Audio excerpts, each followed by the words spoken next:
тука ќе ни се придружи професорката Елка Јачева-Лучар. Ништо не е случайно. Таа произлегува едно и создаде едно исто така креативно семејство. Незиниот татко, нашиот голем пријател Ристо Јачев, поет, познат, антологиски застапен автор на многу книги, човек кој пред повеќе години, веќе не се сеќавам точно кога беше тоа, седеше на оваа иста маса заедно со нас, кога му ја промовиравме книгата на хрватски јазик,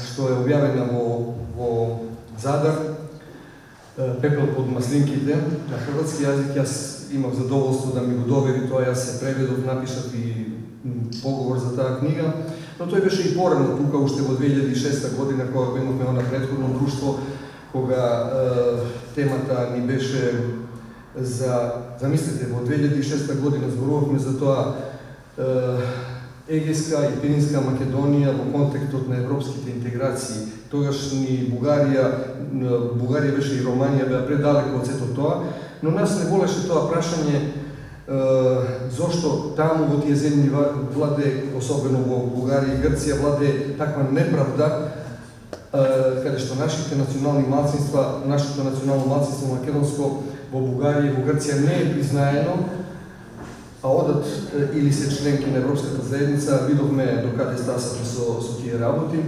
Ристо учествуваше во таа програма и многу трогателно беше кога во еден момент еден од учесниците зборуваше, тогаш беа и други гости од Егејска Македонија, од Пиринска Македонија, од Сандански, тогаш ни беше и Серафим Гоцев, чии поздрави го пренесов.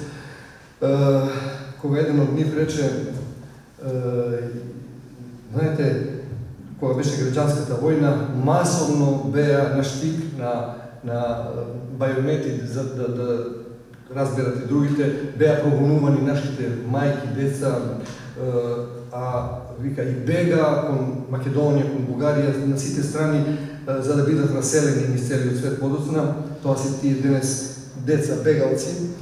И тоа го кажуваат, а Ристо седи на масата и вика, па јас сум дете бегалец. Во нашето друштво имаме една членка која е дете бегалец, тој е Ники, Клеоники Водник. Значи, тоа се теми блиски со кои живеевме и Ристо, незиниот татко, врвен писател,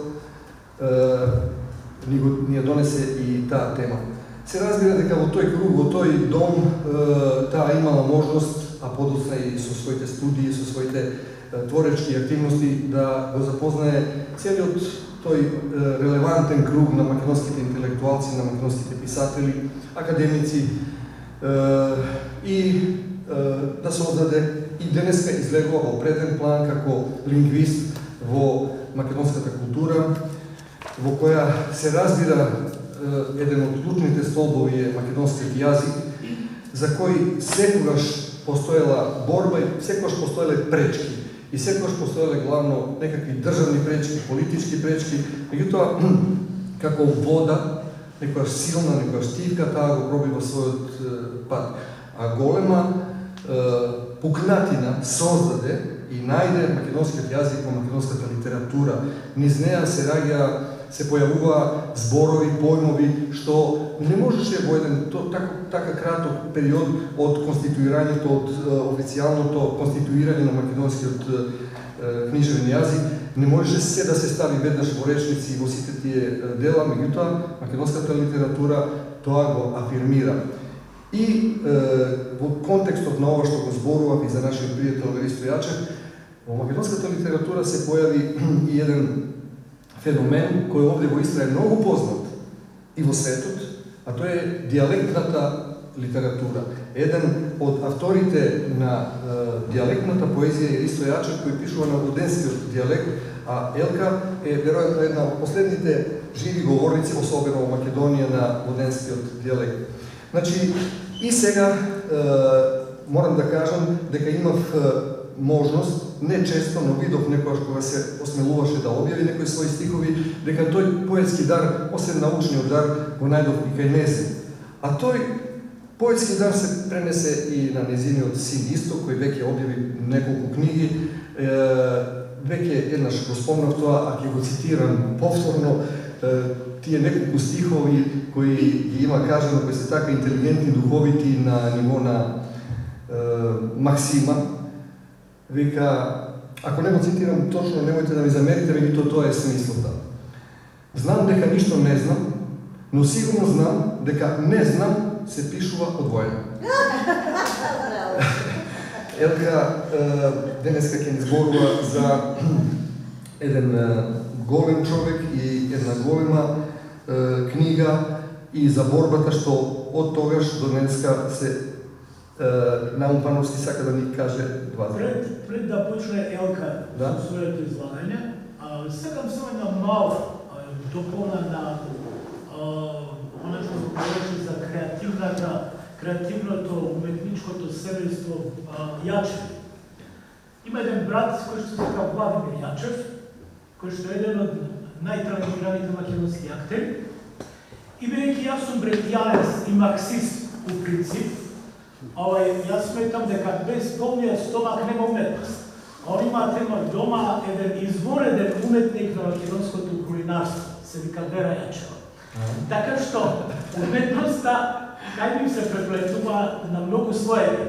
Благодарам на пријателството и на село што семејството Јачеви го има направено за нашата културна, на нашиот културен пейсаж. Тоа го говорам дори тоа што Македонија јас не ја гледам само како еден мал затворен простор, туку како еден огромен пейсаж кој што се протега, нели, на сите се.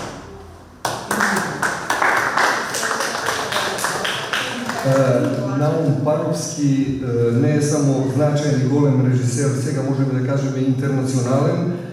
Пак од нашата генерација, зашто не треба да се заборави дека 70-тите години се клучни години на експанзија на македонската култура и наука и фокусирано е во тоа време се, да речеме, од генерациите литературни, од најстарите, од оние предвојни, првата генерација, втората, третата, четвртата, тука во тој период и така наречена меѓугенерација на која и припаѓа Ристо Јачев, роден 1942, во тој период во Радио Скопје сите се живи и нашите најславни пејачи, Васка Илиева и Сариевски, да не ги набројувам сите, значи создаваат Радио Скопје опремено со најдобра опрема, продукцијата врна, чалгиите имаат огромен ансамбл, не се жалат пари да се објавуваат раскошни книги, многу издавачи, култура, македонска книга, наша книга, многу мисла се појавуваат во тој простор. Тоа е еден период кој не може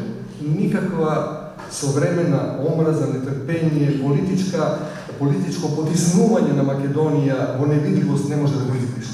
Тоа е еден огромен период и само Наум можеше уште да го додаде тој раскошен детал за пейзажот, македонскиот културен и секаков друг пейзаж. Благодарам Наум. А солзите припаѓаат на Елка. Не треба да забораваме дека Елка тука, баш на ова место, пред неколку години исто така пролеа неколку солзи, кога зборуваше за македонскиот јазик, кога атакуваа врз него најсурово. И јас мислам дека Македонија е тоа што е: смет, насметки, радост, љубов и солзи. Тоа е Македонија. Резимата тема гласи Нестивнатата борба за македонски јазик од 1903 до 2023 по повод 120 годишнината од објавата на Мислирковата за македонските работи. Повели. Благодарам. Јас не знам што да кажам со ова емотивна најава, само ќе му дадам признание на Алба, дека е тој единствениот човек што ме дисциплинира. Имено само за овие негови средби за Македонскиот културен форум, јас секогаш имам еден месец пред настапот подготвен реферат со сите салтанати, со основите и со се. Затоа што тој инсистира така. да го има текстот готов уште пред да почне. Обично кај мене прво ќе настапам, па потоа го пишувам рефератот. Како и да, јас те слушам. Мотото на овој реферат е од Реджиналд Дебрей, кој своевремено има речено дека иронија на историјата е народот, чии предци им го дале на словените првиот литературен јазик, се мисли на старословенскиот, да се последни на кои им се призна јазикот како посебен словенски јазик, различен од соседните бугарски и српски. Да се пишува за македонските работи во текот на 120 години, значи да се пишува за борба, за златен процут и за пораз. Борба за создавање на македонска нација во периодот од објавата за македонските работи до крајот на Втората светска војна, па за златен процут на нацијата и јазикот, периодот од 1945 до 1991 година, и најнакрај за пораз од 1991 до денес, особено евидентен во последните 7 години. Да се вратам само накусо и да објаснам што мислам под овој златен процут. Велам златен процут за македонскиот јазик, од причина што во тој период македонскиот јазик, како официјален во тогашната Социјалистичка република Македонија, во рамките на бившата федерална држава, за прв пат се воведува во наставата, во печатените гласила, на радиото, подоцна на телевизијата. Тоа е период во кој се развиваат сите функционални стилови што ги има секој официјален јазик, значи се создава уметничка литература на тој јазик, се создава научна терминологија, се развива публицистичкиот стил, значи во медиумите, административниот, во судот, општеството воопшто и разговорен подстил. Се создаваат голем број уметнички литературни творби во сите три литературни рода, лирика, епика и драма. Се создаваат во овој период сите важни високообразовни и научни институции за изучување на македонскиот јазик и книжевност, значи катедри при филозофскиот, подоцна филолошкиот факултет во Скопје, но и за негово проучување Институтот за македонски јазик Крстен Мисирков. Се издаваат школски граматики по македонски јазик, граматиката и историјата на македонскиот јазик од Блажа Коневски, голем број студии од диалектологијата, историјата на македонскиот јазик, македонската ономастика, современиот македонски јазик, како и толковни речници, двојазични речници, правопис на неколку обновени изданија и друго. Понатаму, зошто велам златен период, во овој период се формираат и првите национални институти. Прв во тој ред на национални институти е Институтот за национална историја, потоа следува нашиот Институт за македонски јазик, па Институт за литература, па Институт за старословенска култура, за проучување, Институтот за фолклор се создава во тие години. Се создава семинарот за македонски јазик, кој што представува расетник на македонисти низ целиот свет, со голем број лекторати кои што за жал не се сведени на само десетина и кои едва изживуваат поради негрижа на државата и неинвестирање во нив и така натаму, и така натаму. Се создава МАНУ, точно. Значи, да се вратам по оваа дигресија, овие долги 120 години се разбира не може да бидат опфатени во една статија со сите неизини ограничувања. Затоа во наредните редови ќе се обидам да дадам пресек на 120 години македонизам, кој секако започнува со малата, но содржински толку важната книжка за нас македонците, за македонските работи.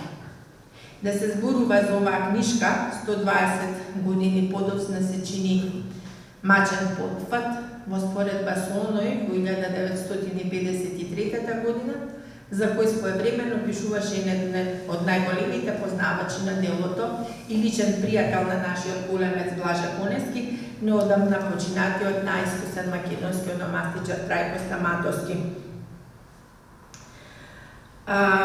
Кога ја земам предвид ова 53-та година, како година кога е формиран практично Институтот за македонски јазик. Велам мачен период затоа што мислам на судирот на емоциите што се случуваат во мене при секој обид што не завршува со целосен препрочит на малата книжка од Крсте Мисирков. Зашто секој мој обид за препрочитување на оваа книжка, како по некакво правило, започнува со восхит и запира на определени точки, со тага. Восхит од визионерскиот подход на еден толку млад човек, зашто кога Крсте Мисирков ја објавил оваа книга имал одвај 30 години, односно 29 години. И тага, поради тоа што се случува денес со македонскиот јазик на почетокот на наводно високо цивилизираниот 21 век. Крсте Мисирков, благодарение на извонредното лингвистичко образование, стигнато по престолнината на царска Русија, Санкт Петербург, ослободен од условно наречените балкански јазични влијанија, пред се тука мислам на бугарското, успеал да напише книга на еден нестандардизиран во она време, па сепак надстандарден јазик, кој во голема мера се разликува од неговиот роден говор, ако се земе предвид дека тој е роден во селото Костол или Джевардорско, кое се наоѓа во Јужна Македонија или Егејска Македонија и кој што според своите црти дијалектни е многу близок до воденскиот на татко ми. Значи, тука се работи за еден дијалект во кој постои за разлика од македонскиот официјален јазик, каде што имаме третосложно акцентирање, значи акцентот паѓа на третиот слог од крајот на зборот. Овде имаме еден подвижен акцент со отпаѓање на неакцентираните самогласки, со стеснување на неакцентираните согласки, именно О преминува во У кога не е акцентирано и преминува во И кога, например, вечер наместо вечер и така натаму, или услипе наместо ослепе. Значи, тој човек со еден изворен лингвистички нерв успеал да направи надстандарден јазик и да ги постави основите на денешниот македонски јазик, кој што Блаже Конески и не знаејќи за оваа книга, тој Блаже Конески во сеќавањата за него дознаваме кај Трајко Стаматовски, практично дека Блаже воопшто ја немал врака книгата кога се стандардизирал и официализирал македонскиот јазик. Тој само знаел за таа книга преку некоја рецензија на еден бугарски лингвист Балан, кој ја представил книгата, но како книга тој никој пат не ја држал врака. Многу подоцна, некои десетина години подоцна доаѓа за македонските работи во рацете на Блаже Конески. Значи, Крсте Мисирков во почетокот на 20 век го направил истото што и браќата Кирил и Методи 9 века порано на македонска почва. Кога тие, значи Кирил и Методи, создале азбука и со преводите на црковните книги од грчки јазик на јазикот од околината на Солун, на 3 села од околината на Солун, го кодифицирале првиот книжевен јазик за сите словени, старословенскиот. Значи, старословенскиот, за разлика од македонскиот, старословенскиот почива на 3 говори од околината на Солун, а македонскиот почива на централно-македонските говори, или како што во една прилика има ред, односно не во една прилика, туку во самата книга вели Мисирков, да си подадеме браќа раце, и ви од југ, и ви од север, и ви од запад, и ви од исток, и таму каде што ќе се прикрстат нашите раце, таму ќе биде, тоа ќе биде основата на македонскиот јазик. И ова прекрстување, значи, треба да се свати условно, не значи, ја немам предвид тука државата Македонија денешна, туку тој ја има предвид етничка Македонија, со Северска и Егејска Македонија, па и делови од денешна Албанија. Сличностите меѓу средновековните културни дејци, Кирил и Методи и потфатот на Бисерков од почетокот на 20 век се на фонот на одбирот на дијалектната база, чиј епицентар во првиот случај во говорите на тие три села од Солун, а во вториот на Бисерков во централно-македонските делови, и по два во креацијата, се мисли на глаголицата и изборот на писмото и на правописот. Па сепак и покрај заедничката мисионерска улога, што ја имаат браќите Кирил и Методи од една страна и Бисерков од друга, сепак меѓу нив постојат и огромни разлики како на планот на историско-општествените околности се разбира, создавање, значи, општонароден јазик за сите словени, наспроти национален јазик за македонците, така и на планот на целите и на подбудите за нивно создавање. Додека во случајот на светите браќа целите се во својата основа просветителски и во функција на христијанското учење, кај Бисерков се освестувачки и национално сепаратистички, односно со цел создавање свест за посебноста на македонците и нивно избојување од соседните словенски народи, бугари и срби.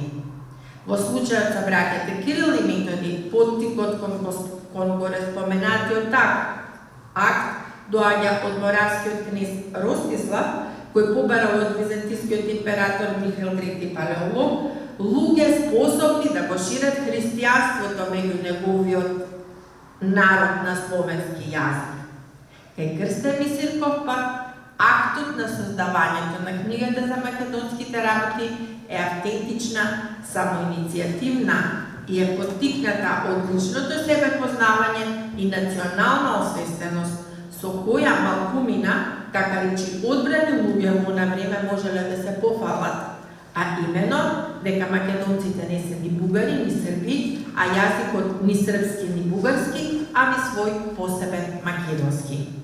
За да се стигне до него, според Бисерков, потребна е македонска национална природба, која е историски процес што настанува и има под себе јака почва и голема иднина.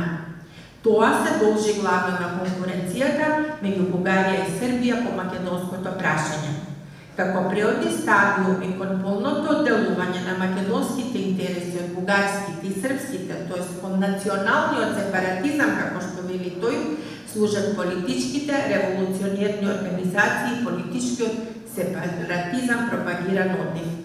Како главен извор за зголемување на бројот на националните сепаратисти, ќе служи зголемувањето на конкуренцијата помеѓу бугарската и српската пропаганда во Македонија и бројот на лицата незадоволни од тие пропаганди. Националниот сепаратизам ќе се зголеми исто така и од лицата што ја осознаваат сета штета од националните и верски пропаганди, кои под вид дека ги бранат нашите интереси, безбожно ги експлоатираат нив и кои што ќе се решат на борба за национално обединување на македонците против сите пропаганди. Борбата со него, вели Бисерков, е опасна не само за него, туку и за неговите противници. Од таа борба ќе излезе победник, уште повеќе што реформите во Македонија ќе дадат незможност да се ослободи од туѓите влијанија и да го пренесе центарот на природбата внатре во неа. Програмската книга за македонските работи е толку долго очекувана што дури и апостолот на македонството Гоце Делчев, пожалувајќи ја и посакувајќи ја на едно место во својата објавена преписка, ќе запраша ламентирајќи толку ли нема кој да напише една книга на македонски? Речиси во исто време со поставеното прашање од Гоцета Делчев стасува и одговорот во видна книга од Бисерков, кој признавајќи својата условно наречена слабост од недоволното познавање на централните македонски говори, ќе ни ја соопшти целта за незиното создавање. Овој дел ќе го прескокнам затоа што кажав, но зборувајќи значи за македонскиот јазик, тој ќе извикне дека сака да се создаде еден јазик кој ќе биде попријатен и позвучен од јазикот на нашите соседи. За наддиалектниот јазик тоа го кажав претходно. За македонските работи, како што е познат, излегува од печат во 1903 година, кога Македонија се уште представува една географска целина, која комплетно влегува во рамките на така наречената Румелиска Турција. 10 години подоцна, во текот на Балканските војни, таа е поделена, како што е познато, на 3 дела. Денешната македонска држава паѓа под српска администрација, гетскиот дел под грчка и Пиринскиот дел на Македонија под бугарска. Така за секогаш и трајно се разбива македонското национално ткиво, што во Вардарска Македонија се рефлектира во изменети презимења на македонците со суфиксич, кај грците со жестоки притисоци за неупотреба и некористење на македонскиот јазик дури и во затворени семени кругови, одземање на земјата на македонците и правење од нив надничари на својата земја, која им била доделувана во собственост на така наречените маџири, односно грци доселувани во Егејска Македонија од Мала Азија, денешна Турција, или денеска според Преспанскиот договор политички коректно или подобро политички решено Северна Македонија, Северна Грција, и конечно промена на словенските топоними со грчки, со што всушност бил направен својвиден историски фалсификат со оглед на тоа што топонимите како лексички културни споменици, кои се главно основно сведоштво за нечие етничко, а со тоа и јазично присуство на определен простор, требало да ја изгубат оваа втора основна вредност покрај идентификацијската. Значи, првата на топонимите идентификацијска, а втората функција да покаже докаде се простирал некој етникум. Последниот, третооткинат дел од етничка Македонија ќе биде мегдан на бугаризација на македонците од Пирин, додека очите на Бугарија и натаму ќе бидат цвртени кон вардарскиот дел на Македонија, коној дел што те го нарекуваат најромантичната част на Бугарија, која во тој облик екзистирала одвај 3 месеци до коригирањето на незините граници со Берлинскиот конгрес од 1878 година и отпаѓање на таа част од неа.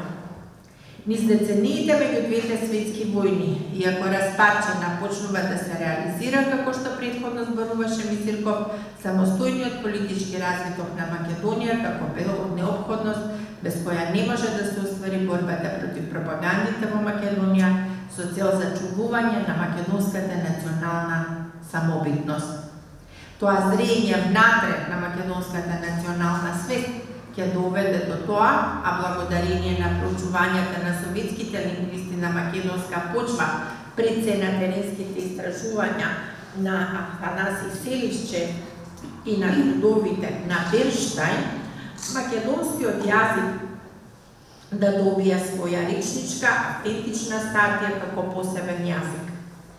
10 години пред неговата кодификација, значи во големата советска енциклопедија, овој настан се смета како претходница на конечната кодификација на македонскиот јазик, утврдена со одлука на првото заседание на АСМНО на 2 август 1944 година, чија реализација се случува некаде по средината на следната година со усвојувањето и азбуката на првиот правопис на македонскиот јазик. Познато е дека за македонските работи за племете уништено, што со самото низино отпечатување, а дека од нас се сачувани мал број примероци од заинтересираните страни. Таму го кажувам во продолжение она што веќе претходно го кажам, дека Конески не знаел за книгата, но речиси сето предложено во книгата на Мисирков се нашло при стандардизацијата на македонскиот јазик, што ја прави Блажа Конески, затоа што и тој како и Мисирков бил одличен познавач на структурата и на македонската реч, на македонската реченица. Во однос на нацртот на буквите во кодифицираната азбука имаме малку видоизменети нацрти на гласовите К, Г, Ј, Ј и Њ. Сега да не навлегувам во детали, но дека е пораката она што го кажува Мисирков, практично на тоа се надврзува и Блажа Конески, а тоа е всушност една појава која што се јавува таму во некаде на крајот од 18 век за сите модерни јазици по препорака на германскиот граматичар и лингвист Јохан Кристоф Аделун, дека секој глас треба да има своја буква и дека она што кај нас доаѓа преку Вук Караџич всушност не е негова автентична измислица, туку е всушност предложено од овој Аделун, кој били, нели, пишувај како што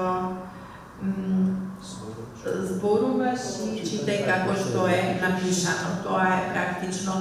Тоа го користат како основно правило сите понови јазици кои што во поново време се стандартизирале, за разлика од овие постари јазици со поголема книжевна традиција, кои што до ден денес го имаат тој така наречен етимолошки правопис, како што е да речеме деловно рускиот етимолошки правопис, па англискиот. По овој чин, значи по чинот на кодификација, наоѓајќи се во пасовите на една силна и респектабилна федерална формација, како што е СФРЈ, се чини дека Македонија, македонците и македонскиот јазик, конечно по низа историски неповолности, го оствариле сонот за своја држава, за своје право, за своја национална себеидентификација и конечно за свој јазик, кој не е ни бугарски, ни српски, туку македонски. За жал, тоа признание на македонскиот јазик трае кратко од бугарска страна. Само 3 години по кодификацијата, во 1948 година, стигнува првиот атак од бугарска страна врз македонскиот јазик. Што се случува? Во таа 48 година извесен Георги Чанков, организационен секретар на Бугарската работническа партија комунисти, во статија под наслов "Предавниците на социјализмот и на македонското дело", објавено во весникот Работническо дело од 9 октомври истата година, го негира постоењето на македонската нација, јазик и вели и самиот тој дека е измислица. Веднаш по оваа објава од страна на бугарската политика во одбрана на македонскиот јазик се појавува Блажа Конески со книжката "Одговор" под наслов "По повод на новиот напад на нашиот јазик". Овој атак циклично и во континуитет ќе се повторува од страна на бугарската политика. Тука исто ќе направам една мала дигресија, многу е парадоксално што истиот овој Чанков, кој 48 година зборува дека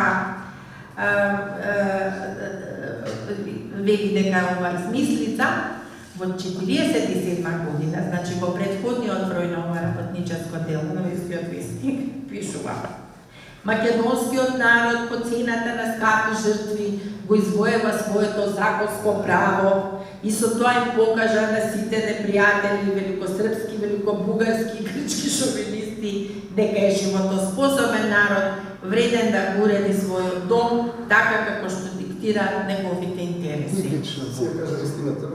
Значи, 47-ма едно, 48-ма веќе го повлука тоа што го кажал една година предходно.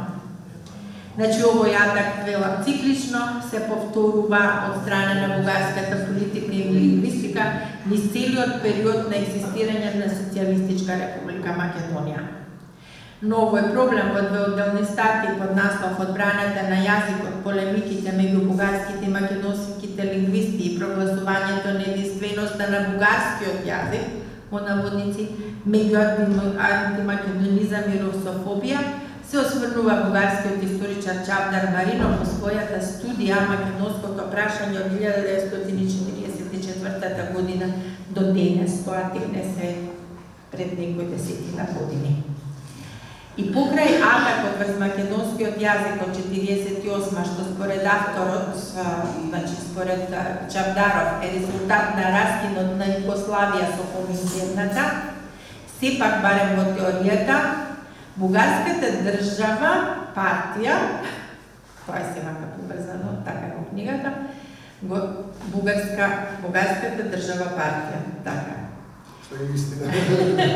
Го задржала признавањето на посебен македонски национален идентитет, односно овој став уште една деценија ќе биде официјална политика, се до пленумот вели во март 1963 година, кога Тодор Живков изјавил дека македонскиот јазик представува само говор кој припаѓа на нашите западни говори, тоест македонскиот е дијалект на бугарскиот.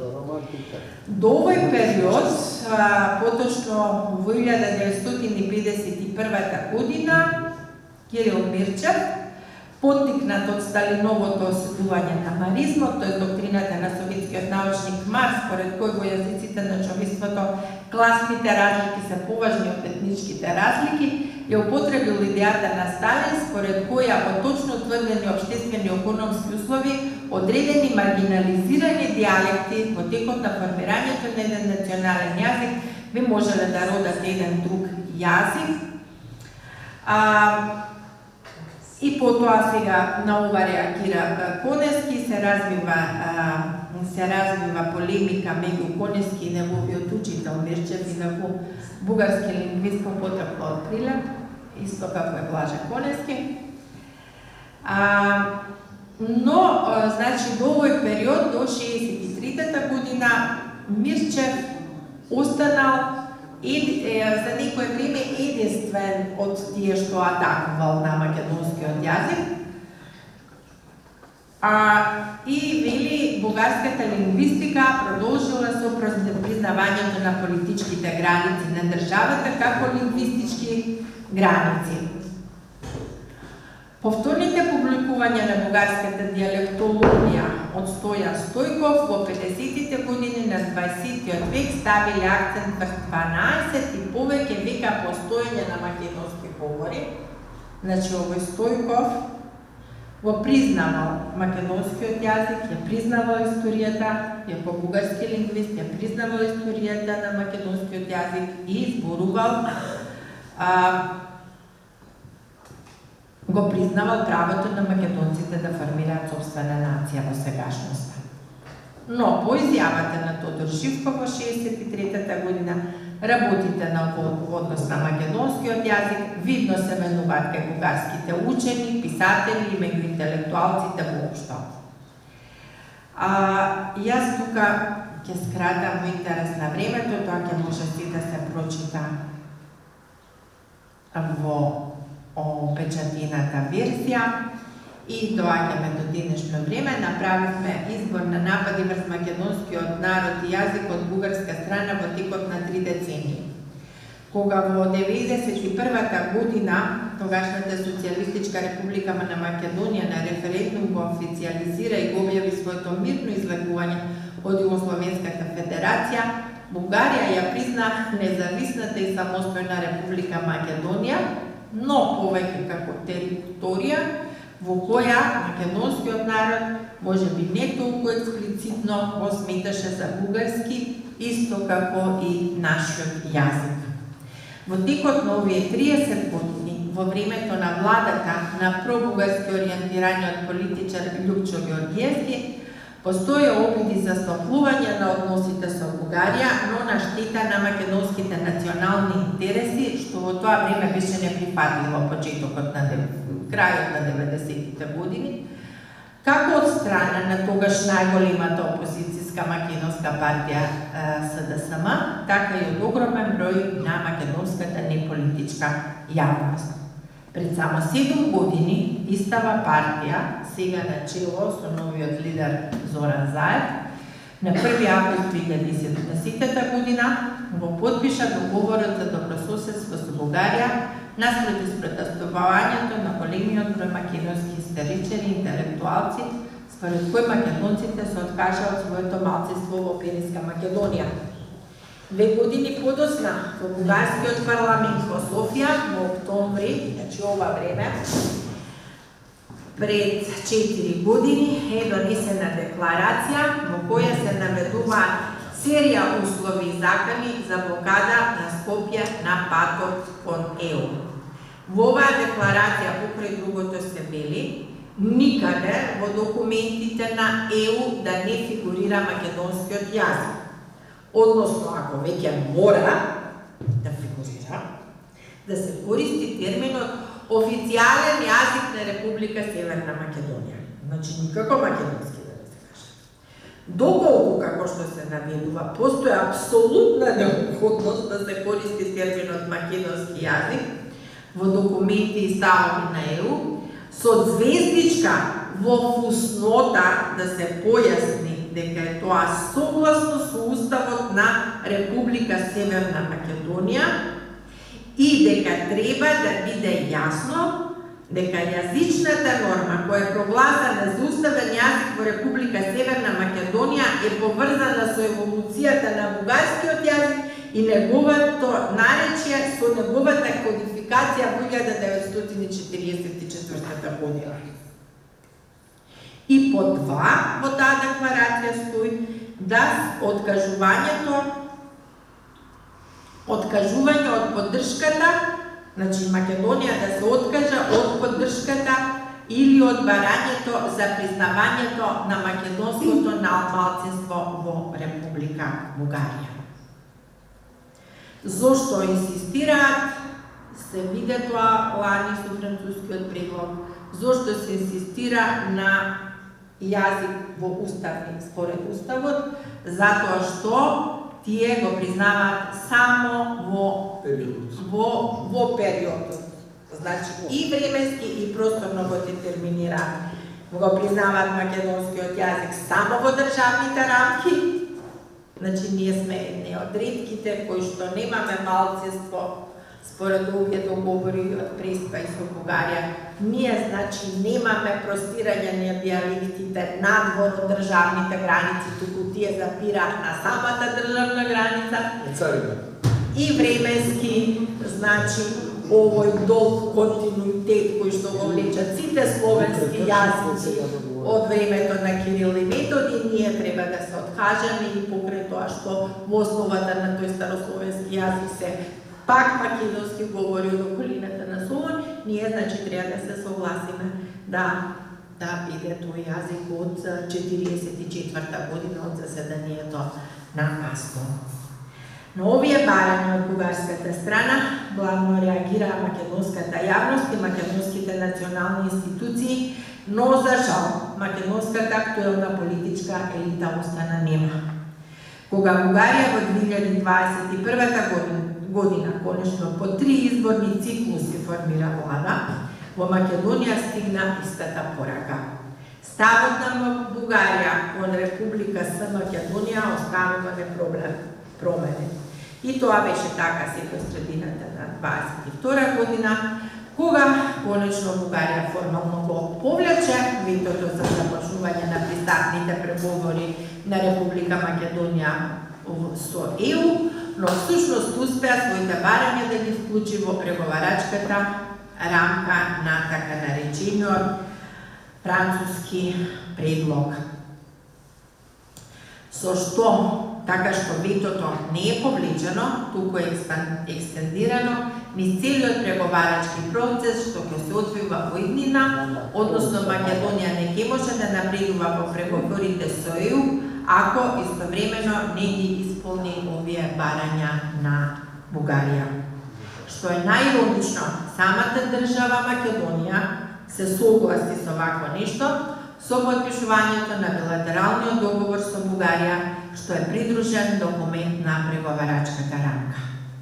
Официјална Македонија не се ни обиде да ја поправи и онака по себе неповолната ситуација со својата унилатерална изјава за македонскиот јазик, за која што ви кажа претходно. Прифаќањето на францускиот предлог од страна на македонската актуелна власт најде на остра осуда како во пошироката македонска јавност, така и меѓу македонистите кои излегува со став во јавноста, подпишан и поддржан, речиси од сите професори и од филолошките факултети во земјата и од националните институти за историја, македонски јазик, литература, фолклор. Само нашиот пријател вчера спомна и два тројца околу него не се приклучија кон оваа петиција. Кој? Спасов, председателот на Советот за македонски јазик.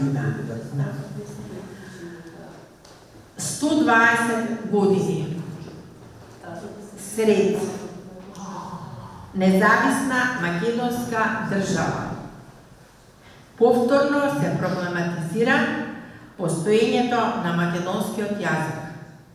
Благодарение на одлуките од нашите неуки политичари и нивните апологети во вид на остри новинарски пера, кои го заблудуваат народот со празни флоскули за цврстата заштитеност на македонскиот јазик. Оти јазик така не се заштитува, ама треба да знаат, треба да имаат советници кои треба да кажат како треба да го заштитат јазикот. Јазикот се штити со зборувачи и со пишувачи на тој јазик и со корисници на јазикот е така, а не со масовно иселување од земјата ќе останеме уште, не знам, уште 100 души што ќе зборуваме македонски за 10 години. Зарем му беше нужна заштитата на македонскиот јазик за нешто што било дефинирано пред 120 години, а верификувано на основ 44-та? Имаше ли потреба од работа во полза на соседите од Исток, за кои не постојат ни македонци, ни македонски јазик? Се разбира, не. И тука завршува. За жал, како и многу пати досега, политиката се оглуши на нашите барања, предупредувања и замки што ги носеше прифаќањето на францускиот предлог, како услов за отворањето на патот на Македонија кон пристапните преговори за влез во ЕУ. Се чини паднаа во вода и никој од актуелните политички владители со Македонија не се обзрна на зборовите на Мисирков во предговорот од неговата книга за македонските работи, со што практично ги изневеривме неговите аманети и идеали кога тој вели: секој човек како член од некоја општина или од некое другарство има извесен долг и известни права кон и од нив. Долгот кон народот е тесно врзан со долгот кон татковината, зашто поимот народ е тесно врзан со поимот татковина. Долгот кон народот и татковината зависи од историските прилики што ги преживува еден народ и една земја. Тој се применува според приликите. Долгот кон татковината и народот до неговото исполнување се вика народен идеал и кон негово исполнување треба да се стреми секој свесен човек. Народниот идеал се применува според историските прилики и тоа што денеска било народен идеал, утре по неговото осушествување ќе му отстапи место на друг, за кој понапред малку се мислело. И на крајот, лошо разбраните народни идеали само ги зголемуваат народните несреќи без да му донесат полза на народот.